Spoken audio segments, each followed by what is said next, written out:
लो भी स्टूडेंट्स अज अपनी जी डिस्कशन है वो सैडल पॉइंट के उपर होएगी।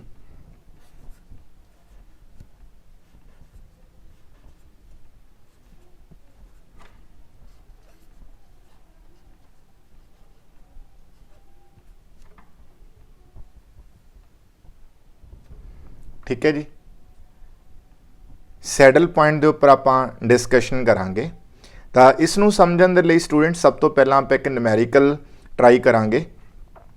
तो उस न्यूमैरिकल दे विच मान लो सपोज मेरे को जेडे ने दो प्लेयर ने जी,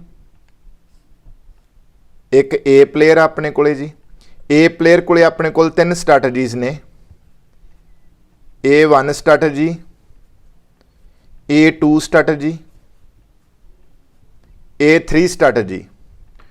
तो बी प्लेयर कोले भी 3 स्ट्रैटजीज ने, B1 strategy, B2 strategy, B3 strategy, और ये साडे कोल बी प्लेयर है।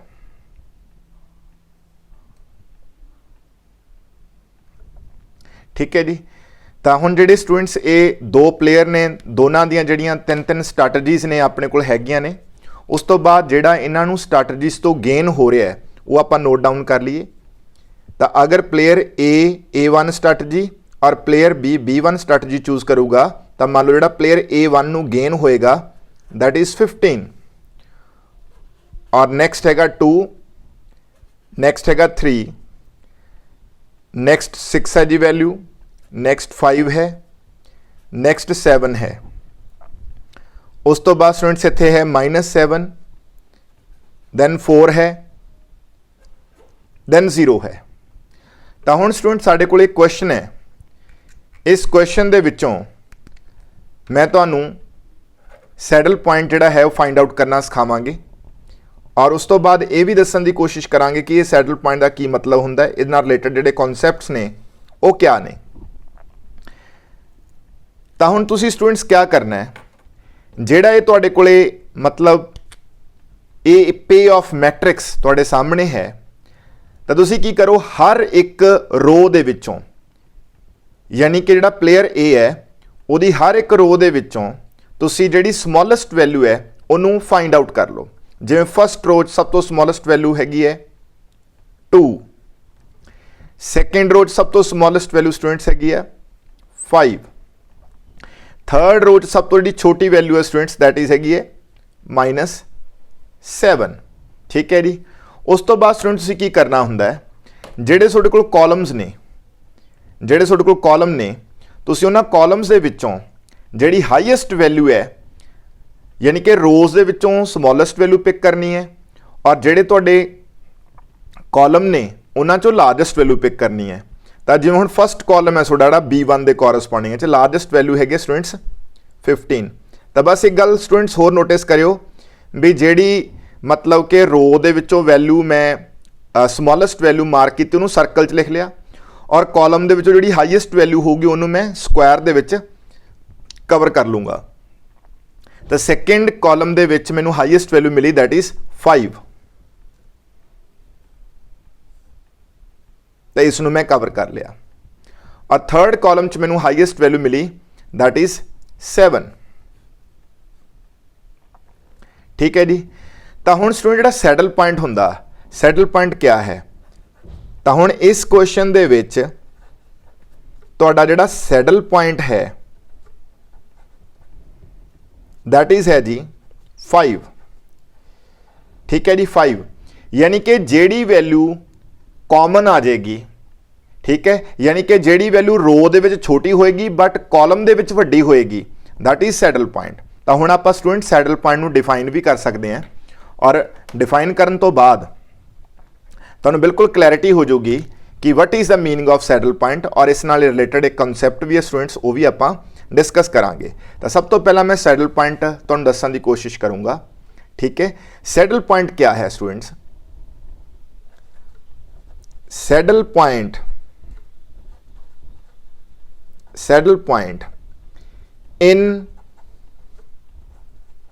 पे ऑफ मैट्रिक्स। ਤਾਂ ਸਟੂਡੈਂਟ ਸਾਡਾ ਆਹ ਵਾਲਾ ਪੇ ਆਫ ਮੈਟ੍ਰਿਕਸ ਹੈ ਜੋ ਪਲੇਅਰਸ ਦੇ ਅਲੱਗ-ਅਲੱਗ ਸਟ੍ਰੈਟਜੀ ਤੋਂ ਹੋਣ ਵਾਲੇ ਗੇਨ ਔਰ ਲਾਸ ਨੂੰ ਰਿਪਰੈਜ਼ੈਂਟ ਕਰਦਾ ਹੈ। ਠੀਕ ਹੈ ਜੀ। So saddle point in payoff matrix is one which is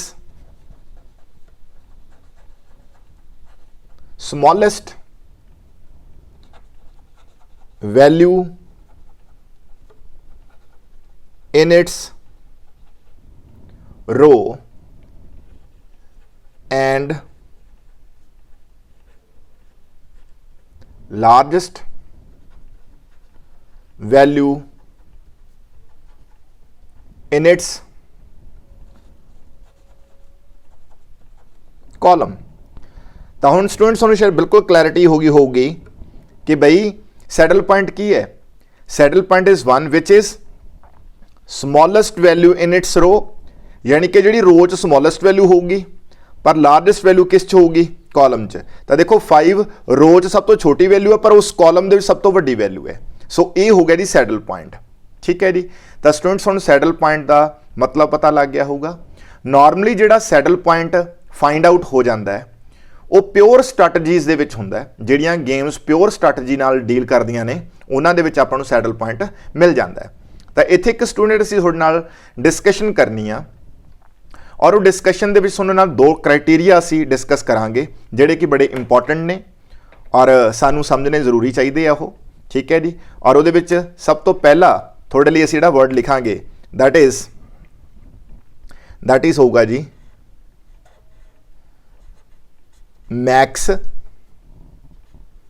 maxi. ਠੀਕ ਹੈ ਜੀ। ਮਿਨ ਕ੍ਰਾਈਟੇਰੀਆ।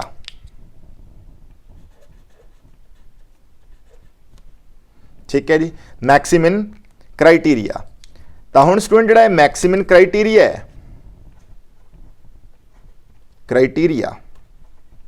ਠੀਕ ਹੈ ਜੀ, ਮੈਕਸੀਮਿਨ ਕ੍ਰਾਈਟੇਰੀਆ। ਤਾਂ ਪਹਿਲਾਂ ਅਸੀਂ ਇਹ ਡਿਸਕਸ ਕਰਾਂਗੇ ਕਿ ਮੈਕਸੀਮਿਨ ਕ੍ਰਾਈਟੇਰੀਆ ਕੀ ਹੈਗਾ। ਮੈਕਸੀਮਿਨ ਕ੍ਰਾਈਟੇਰੀਆ ਦਾ ਮਤਲਬ ਸਟੂਡੈਂਟਸ ਇਹ ਹੁੰਦਾ, ਤਾਂ ਇਹਦੇ ਇਹਨੂੰ ਅਲੱਗ-ਅਲੱਗ ਕਰ ਲਓ ਵਰਡ। ਜਿਹੜਾ ਮੈਕਸੀ ਵਰਡ ਆ ਦੈਟ ਸਟੈਂਡਸ ਫॉर ਕਿ ਅਸੀਂ ਮੈਕਸੀਮਾਈਜ਼ਿੰਗ ਪਲੇਅਰ ਦੀ ਗੱਲ ਕਰ ਰਹੇ ਹਾਂ। ਠੀਕ ਹੈ, ਮੈਕਸੀਮਾਈਜ਼ਿੰਗ ਪਲੇਅਰ ਦੀ ਗੱਲ ਕਰ ਰਹੇ ਹਾਂ। ਮੈਕਸੀਮਾਈਜ਼ਿੰਗ ਪਲੇਅਰ ਕੀ ਕਰਦਾ ਹੈ, ਮੈਂ ਇੱਥੇ ਨੋਟ ਡਾਊਨ ਕਰਾਊਂਗਾ ਤੁਹਾਨੂੰ ਵੀ ਜਿਹੜੀ ਇਹ ਸਾਰੀ ਵਰਡਿੰਗ ਹੈਗੀ ਇਹਦਾ ਮਤਲਬ ਕੀ ਹੈ। ਮੈਕਸੀਮਾਈਜ਼ਿੰਗ ਪਲੇਅਰ ਕਿਆ ਕਰੂਗਾ, ਮੈਕਸੀਮਾਈਜ਼ਿੰਗ ਪਲੇਅਰ ਜਿਹੜਾ ਹੈਗਾ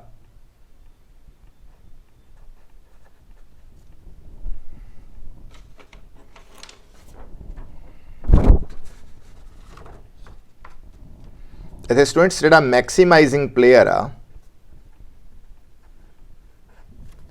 ਮੈਕਸੀਮਾਈਜ਼ਿੰਗ ਪਲੇਅਰ ਠੀਕ ਹੈ ਜੀ, list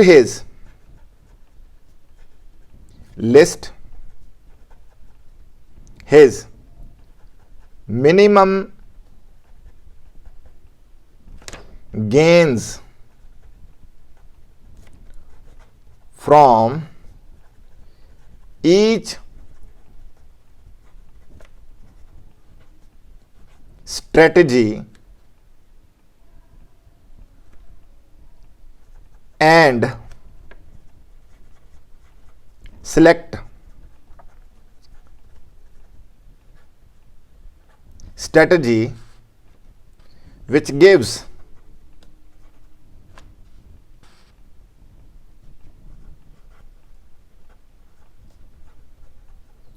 gives the maximum out of these minimum gains। ਤਾਂ ਹੁਣ ਤੁਸੀਂ ਸਟੂਡੈਂਟਸ ਅਗਰ ਨੋਟਿਸ ਕਰੋ ਤਾਂ ਮੈਕਸੀਮਿਨ ਦੇ ਵਿੱਚ ਅਸੀਂ ਕੀ ਕਰ ਰਹੇ ਹਾਂ, ਸਾਡਾ ਇਹ ਵਾਲਾ ਪਲੇਅਰ ਸਟੂਡੈਂਟਸ ਮੈਕਸੀਮਾਈਜ਼ਿੰਗ ਹੁੰਦਾ, ਜਿਹੜਾ ਹਮੇਸ਼ਾ ਆਪਾਂ ਰਾਈਟ ਸਾਈਡ ਤੇ ਲਿਖਦੇ ਹਾਂ। ਇਹ ਸਾਡਾ ਮੈਕਸੀਮਾਈਜ਼ਿੰਗ ਪਲੇਅਰ ਹੈ।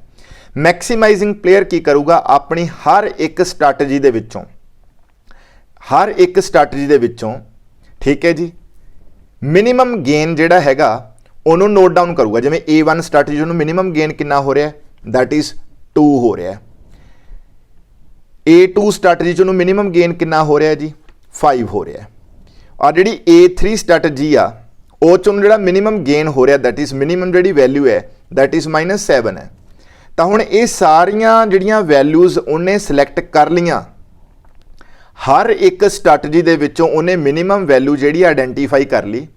ਤਾਂ ਮੈਕਸ ਮਿਨ ਕ੍ਰਾਈਟੇਰੀਆ ਦੇ ਅਕੋਰਡਿੰਗ ਹੁਣ ਉਹ ਇਹਨਾਂ ਸਾਰੀਆਂ ਮਿਨੀਮਮ ਵੈਲਿਊਜ਼ ਜੋ ਕਿ ਉਹਨੇ ਹਰ ਇੱਕ ਸਟ੍ਰੈਟਜੀ 'ਚੋਂ ਚੂਜ਼ ਕੀਤੀਆਂ ਨੇ, ਇਹਨਾਂ ਮਿਨੀਮਮ ਵੈਲਿਊ 'ਚੋਂ ਹੁਣ ਉਹ ਹਾਈਐਸਟ ਵੈਲਿਊ ਪਿਕ ਕਰ ਲੂਗਾ ਦੈਟ ਇਜ਼ ਕਿਹੜੀ, ਦੈਟ ਇਜ਼ 5।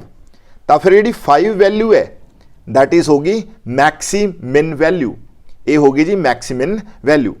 सेम वे दे विच एक होर स्टूडेंट्स क्राइटेरिया हुंदा है जिन्हों तुहाडे नाल असीं इत्थे शेयर करांगे, ठीक है जी। दैट इज वो क्राइटेरिया मैं तुहाडे नाल शेयर करन लग्या हुण। दैट इज है स्टूडेंट, उस क्राइटेरिया दा नाम है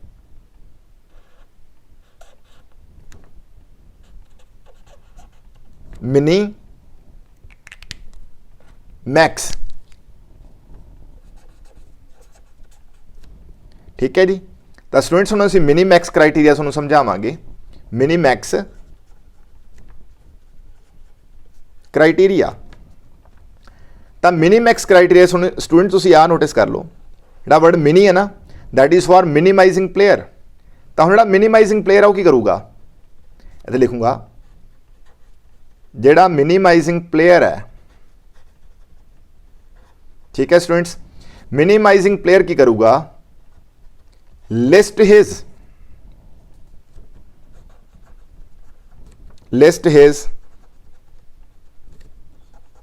maximum losses, list his maximum loss from each strategy and select the strategy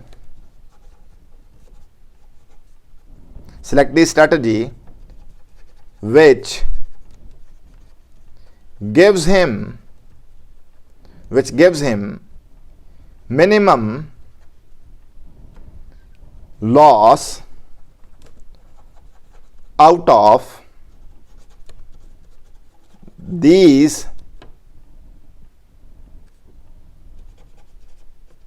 maximum losses, ठीक है जी। तो स्टूडेंट्स ये होगी वर्डिंग कि मिनिमाइजिंग प्लेयर क्या करेगा, हर एक स्ट्रैटजी जिवें तुहाडे सामने क्वेश्चन है देखो स्टूडेंट्स आप या minimising player. So this is जो राइट साइड ते हुंदा वो मैक्सीमाइजिंग प्लेयर हुंदा है, जो बिल्कुल टॉप ते लिखिया जांदा है ये प्लेयर साडे कोल हुंदा दैट इज जिन्हों आपां बोलदे हैं मिनिमाइजिंग प्लेयर। तो मिनिमाइजिंग प्लेयर की करूगा, मिनिमाइजिंग प्लेयर तुसीं इस नोटिस करियो क्या करूगा, मिनिमाइजिंग प्लेयर स्टूडेंट हर एक स्ट्रैटजी दे विचों मैक्सिमम लॉस पिक करूगा भी उन्होंने मैक्सिमम लॉस कितना हो सकता। जिवें मान लो सपोज स्टूडेंट्स उन्हें B1 स्ट्रैटजी च उन्होंने मैक्सिमम लॉस हो सकता 15 का, यानी कि वो अपने हर एक कॉलम दे विचों जिहड़ी आ वो मैक्सिमम वैल्यू पिक करूगा, और B2 दे कॉलम दे विचों जिहड़ी मैक्सिमम वैल्यू दैट इज 5, ठीक है जी। B3 च मैक्सिमम वैल्यू हैगी जी 7। तो हुण स्टूडेंट्स ओहो इन्हां 15 दे विचों 5 दे विचों 7 दे विचों उन्हें हर एक कॉलम दे विचों जिहड़ी मैक्सिमम उन्होंने लॉस हो सकता हर एक स्ट्रैटजी उन्हें लिस्ट बना ली, पहला 15 है, दूजा 5 है, तो फिर 7 है। हुण इन्हां 3 वैल्यूज़ दे विचों वो किहड़ी पिक करूगा जिहड़ी सब तो ज़्यादा स्मॉलेस्ट होगी। स्मॉलेस्ट इज किहड़ी है students, that is 5, 5 is smallest. तो जिहड़ी हुण जिहड़ी 5 है that is a smallest value, ठीक है जी। तो हुण स्टूडेंट जिहड़ी ए वाली वैल्यू है 5 दैट इज बन गई मिनी मैक्स, ठीक है। साडी मैक्समिन वैल्यू कितनी आई सी इधरली साइड तो दैट इज 5, ठीक है जी। इन दिस वे स्टूडेंट्स तुहानूं 2 क्राइटेरिया पता लग गए, one criteria is maximin criteria, second one is minimax criteria, ठीक है जी। तो हुण स्टूडेंट्स असीं सैडल पॉइंट नूं मैक्समिन ते मिनी मैक्स क्राइटेरिया राहीं भी सॉल्व कर सकते हैं, ठीक है। तो वो देखो स्टूडेंट्स क्या हुंदा है। हुण जेकर स्टूडेंट्स देखो तो तुहाडी जिहड़ी मैक्सीमिन वैल्यू है, ठीक है, जिहड़ी मैक्सीमिन वैल्यू है वो कितनी है, दैट इज 5 है, 5, ठीक है। जिहड़ी तुहाडी मिनी मैक्स वैल्यू है दैट इज कितनी है, दैट इज 20 स्टूडेंट्स कितनी है 5, ਤਾਂ ਹੁਣ ਤੁਸੀਂ ਨੋਟਿਸ ਕਰੋ ਸੈਡਲ ਪੁਆਇੰਟ ਉੱਥੇ ਆਏਗਾ ਜਿੱਥੇ maximum value is equal to minimax ਹੋਏਗੀ। ਠੀਕ ਹੈ ਜੀ। ਤਾਂ ਸਟੂਡੈਂਟ ਤੁਸੀਂ ਜਿਵੇਂ ਮਰਜ਼ੀ ਨਿਕਾਲ ਸਕਦੇ ਹੋ, ਜਿਵੇਂ ਵੀ ਤੁਹਾਨੂੰ ਠੀਕ ਲੱਗਦਾ ਹੈ। ਜਿਸ ਨੂੰ ਆਹ ਵਾਲਾ ਤਰੀਕਾ ਠੀਕ ਲੱਗਦਾ ਹੈ ਤਾਂ ਇਹ ਵਾਲਾ, ਜਿਹੜਾ ਵੀ ਤੁਹਾਨੂੰ ਠੀਕ ਲੱਗਦਾ ਹੈ। ਤਾਂ ਹੁਣ ਮੈਂ ਫਿਰ ਇੱਕ ਹਲਕਾ ਜਿਹਾ ਰਿਵੀਜ਼ਨ ਦੇ ਦਿਆਂ ਤੁਹਾਨੂੰ ਵੀ ਸੈਡਲ ਪੁਆਇੰਟ ਕੱਢਣ ਲਈ ਕੀ ਕਰਨਾ ਹੈ। ਜਿਹੜਾ ਤੁਹਾਡਾ ਮੈਕਸਿਮਾਈਜ਼ਿੰਗ ਪਲੇਅਰ ਆ ਉਹ ਆਪਣੀ ਹਰ ਇੱਕ ਸਟ੍ਰੈਟਜੀ ਦੇ ਵਿੱਚੋਂ ਮਿਨੀਮਮ ਗੇਨ ਜਿਹੜਾ ਹੈ ਉਹਦੀ ਲਿਸਟ ਬਣਾਊਗਾ। ਜਿਵੇਂ ਪਹਿਲੀ ਸਟ੍ਰੈਟਜੀ 'ਚ ਉਹਨੂੰ ਮਿਨੀਮਮ ਗੇਨ 2 ਹੋ ਸਕਦਾ ਹੈ, ਸੈਕੰਡ ਸਟ੍ਰੈਟਜੀ 'ਚ ਉਹਨੂੰ ਮਿਨੀਮਮ ਗੇਨ 5 ਦਾ ਹੋ ਸਕਦਾ ਹੈ, A3 ਸਟ੍ਰੈਟਜੀ 'ਚ ਉਹਨੂੰ ਮਿਨੀਮਮ ਜਿਹੜਾ ਗੇਨ ਹੈ ਦੈਟ ਇਜ਼ ਕਿੰਨਾ ਹੋ ਸਕਦਾ -7। ਠੀਕ ਹੈ ਜੀ। ਤਾਂ ਫਿਰ ਇਹਨਾਂ ਸਾਰੇ ਮਿਨੀਮਮ ਗੇਨਸ 'ਚੋਂ ਉਹਨੇ ਮੈਕਸਿਮਮ ਵੈਲਿਊ ਪਿਕ ਕਰ ਲੈਣੀ ਹੈ ਦੈਟ ਇਜ਼ 5 ਹੋਗੀ, ਉਹਨੂੰ ਅਸੀਂ ਬੋਲਦੇ ਹਾਂ ਮੈਕਸਮਿਨ। ਠੀਕ ਹੈ, ਮੈਕਸਮਿਨ ਵੈਲਿਊ। ਹੁਣ ਜਿਹੜਾ ਸਟੂਡੈਂਟਸ B ਆ ਇਹ ਮਿਨੀਮਾਈਜ਼ਿੰਗ ਪਲੇਅਰ ਆ। ਮਿਨੀਮਾਈਜ਼ਿੰਗ ਪਲੇਅਰ ਆਪਣੀ ਹਰ ਇੱਕ ਸਟ੍ਰੈਟਜੀ ਦੇ ਵਿੱਚੋਂ ਮੈਕਸਿਮਮ ਲਾਸ ਵਾਲੀ ਵੈਲਿਊ ਚੱਕੂਗਾ। ਦੇਖੋ ਸਟੂਡੈਂਟ ਜਿਹੜਾ ਹੁੰਦਾ ਹੈ, ਤੁਹਾਨੂੰ ਮੈਂ ਇੱਕ ਗੱਲ ਦੱਸਦਾ, A ਪਲੇਅਰ ਵਾਸਤੇ ਜਿਹੜਾ ਗੇਨ ਹੈ ਉਹ B ਵਾਸਤੇ ਲਾਸ ਹੈ। ਤਾਂ ਹੁਣ B player B1 strategy choose ਕਰੂਗਾ ਤਾਂ ਜਿਹੜੀ ਮੈਕਸਿਮਮ ਵੈਲਿਊ ਨੂੰ ਨੋਟ ਡਾਊਨ ਕਰੂਗਾ। B1 ਕਾਲਮ ਦੇ ਵਿੱਚ ਸਭ ਤੋਂ ਮੈਕਸਿਮਮ ਵੈਲਿਊ 15 ਹੈ, ਸੈਕੰਡ ਦੇ ਵਿੱਚ ਹੈਗੀ ਹੈ ਜੀ 5, ਥਰਡ ਕਾਲਮ ਸਭ ਤੋਂ ਵੱਡੀ ਵੈਲਿਊ ਹੈਗੀ 7। ਹੁਣ ਜਿਹੜੀਆਂ ਸਭ ਤੋਂ ਇਹ ਵੈਲਿਊਜ਼ ਆ ਗਈਆਂ 15, 5 ਤੇ 7। ਹੁਣ ਜਿਹੜਾ ਮਿਨੀਮਾਈਜ਼ਿੰਗ ਪਲੇਅਰ ਹੈ ਉਹ ਸਟ੍ਰੈਟਜੀ ਚੂਜ਼ ਕਰਨ ਦੀ ਕੋਸ਼ਿਸ਼ ਕਰੂਗਾ ਜਿਸ ਤੋਂ ਉਹਨੂੰ ਘੱਟ ਤੋਂ ਘੱਟ ਲਾਸ ਹੋਵੇ। ਤਾਂ ਹੁਣ ਇੱਥੇ ਉਹਨੂੰ 15 ਦਾ ਲਾਸ ਹੋ ਰਿਹਾ ਹੈ, B2 ਤੇ ਉਹਨੂੰ 5 ਦਾ ਲਾਸ ਹੋ ਰਿਹਾ ਹੈ, B3 ਤੇ ਕਿੰਦਾ ਲਾਸ ਹੋ ਰਿਹਾ 7 ਦਾ। ਤਾਂ ਘੱਟ ਤੋਂ ਘੱਟ ਲਾਸ ਕਿਸ 'ਚ ਹੋ ਰਿਹਾ B2 'ਚ। ਇਟ ਮੀਨਸ ਉਹ B2 ਚੂਜ਼ ਕਰੂਗਾ, ਯਾਨੀ ਕਿ 5 ਨੂੰ ਪਿਕ ਕਰ ਲੂਗਾ। ਠੀਕ ਹੈ ਜੀ। ਤਾਂ ਇਨ ਦਿਸ ਵੇ ਸਟੂਡੈਂਟਸ ਤੁਸੀਂ ਸੈਡਲ ਪੁਆਇੰਟ ਫਾਈਂਡ ਆਊਟ ਕਰ ਲੈਂਦੇ ਹੋ। ਸੈਡਲ ਪੁਆਇੰਟ ਉਹ ਵੈਲਿਊ ਹੁੰਦੀ ਹੈ ਜਿੱਥੇ ਮੈਕਸਿਮਮ ਵੈਲਿਊ ਤੇ ਮਿਨੀਮੈਕਸ ਵੈਲਿਊ ਬਰਾਬਰ ਹੋਵੇ। ਠੀਕ ਹੈ ਜੀ। ਯਾਨੀ ਕਿ ਇੱਕ ਉਹ ਵੈਲਿਊ ਜਿਹੜੀ ਕਿ ਰੋ ਦੇ ਵਿੱਚ ਤਾਂ ਸਭ ਤੋਂ ਛੋਟੀ ਵੈਲਿਊ ਹੋਊਗੀ ਪਰ ਉਸੇ ਹੀ ਕਾਲਮ 'ਚੋਂ ਸਭ ਤੋਂ ਵੱਡੀ ਵੈਲਿਊ ਹੋਊਗੀ। That is the saddle point. ਠੀਕ ਹੈ ਸਟੂਡੈਂਟਸ। ਤਾਂ ਹੁਣ ਸਟੂਡੈਂਟਸ ਬਸ ਇੱਕ ਗੱਲ ਹੋਰ ਨੋਟਿਸ ਕਰ ਲਓ ਕਿ ਸੈਡਲ ਪੁਆਇੰਟ ਤੁਹਾਨੂੰ ਜਿਹੜਾ ਲੱਭਿਆ ਕਰੇਗਾ, ਯਾਨੀ ਕਿ ਇਸ ਤਰ੍ਹਾਂ ਫਾਈਂਡ ਆਊਟ ਹੋ ਜਾਏਗਾ, ਉਹ ਸਿਰਫ ਉਸ ਗੇਮ 'ਚ ਹੋਏਗਾ ਜਿਹੜੀ ਗੇਮ ਪਿਓਰ ਸਟ੍ਰੈਟਜੀ ਨੂੰ ਰਿਲੇਟ ਕਰੇਗੀ। ਜਿਹੜੀ ਸਟੂਡੈਂਟ ਗੇਮ ਦੇ ਵਿੱਚ ਤੁਹਾਨੂੰ ਸੈਡਲ ਪੁਆਇੰਟ ਨਹੀਂ ਮਿਲੇਗਾ ਉਹ ਮਿਕਸਡ ਸਟ੍ਰੈਟਜੀ ਦੀ ਗੇਮ ਹੁੰਦੀ ਹੈ ਔਰ ਉੱਥੇ ਤੁਸੀਂ ਵੈਲਿਊ ਆਫ ਗੇਮ ਕੱਢਦੇ ਹੋ ਬਾਈ ਯੂਜ਼ਿੰਗ ਫਾਰਮੂਲਾ। ਠੀਕ ਹੈ ਜੀ। ਤਾਂ ਹੁਣ ਸਟੂਡੈਂਟਸ ਇਹ ਸਾਰਾ ਤੁਹਾਡੇ ਸਾਹਮਣੇ ਜੋ ਮੈਂ ਮੈਟਰ ਡਿਸਕਸ ਕੀਤਾ। ਠੀਕ ਹੈ ਜੀ। ਤਾਂ ਆਹ ਸਟੂਡੈਂਟਸ ਤੁਹਾਡਾ ਜਿਹੜਾ ਹੈਗਾ ਮਿਨੀਮੈਕਸ ਕ੍ਰਾਈਟੇਰੀਆ, ਠੀਕ ਹੈ, ਮੈਕਸਿਮਮ ਕ੍ਰਾਈਟੇਰੀਆ ਹੈ ਔਰ ਇਸ ਦੇ ਨਾਲ ਸੈਡਲ ਪੁਆਇੰਟ ਦਾ ਕਨਸੈਪਟ ਖਤਮ ਹੁੰਦਾ ਹੈ। ਤਾਂ ਠੀਕ ਹੈ, ਥੈਂਕ ਯੂ ਬਈ ਸਟੂਡੈਂਟਸ। ਠੀਕ ਹੈ, ਸਾਡਾ ਚੈਨਲ ਸਬਸਕ੍ਰਾਈਬ ਕਰਿਓ ਤੇ ਅਗਰ ਕੋਈ ਸੁਜੈਸ਼ਨ ਹੋਏ ਪਲੀਜ਼ ਜ਼ਰੂਰ ਦੱਸਣ ਦੀ ਕੋਸ਼ਿਸ਼ ਕਰਿਓ। ਥੈਂਕ ਯੂ ਬਈ।